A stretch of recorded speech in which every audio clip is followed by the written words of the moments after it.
என்கின்ற 2 கட்டுகளை அந்த கட்டுக்கு பக்கத்துல கட்டுறார். ஒரு குச்சி கட்டில் இறுக்கி ஒரு புல் சுமை, ஒரு புல், அந்த புல்லெல்லாம் பிடிங்கி நம்ம சுமை கட்டிட்டோம். கட்டின பிறகு நடுவில் கட்டிடுவீங்க. கட்டின பின்னாடி இப்போ நம்ம இன்னும் இந்த ஓரத்துலையும் கட்டினா என்ன ஆகிடுங்க, நடுவில் இருக்கிற அந்த கட்டு தளர்ந்து. நாம் இன்னும் சொல்ல போனால் நம்ம எடப்பாடியில் செய்யக்கூடிய தொழில் என்னங்க, துண்டு. ஆமாம், கட்டு கட்டுறோம். என்ன பண்ணுறோம், கையில் கட்டுறவங்களுக்கு தான் அது தெரியும், மிஷினில் கட்டுறவங்களுக்கு ஒரே மாதிரி வந்துடும்.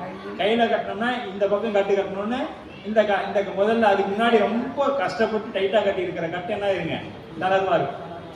அது போல தான் ஆணவ மலை கட்டு என்பதை நீக்கணும், அடக்கணும் அப்படின்னா பக்கத்தில் 2 கட்டை கட்டினோம்னா ஆணவம் ஒடுங்கி நிற்கும். அப்படிங்கிறதுனால தான் சுவாமி என்ன பண்ணாருங்க, கண்மம் மாயை என்கின்ற 2 கட்டை போடுறார். போட்ட உடனே இந்த ஆணவ கட்டு என்ன ஆயிடுது, தளர்வு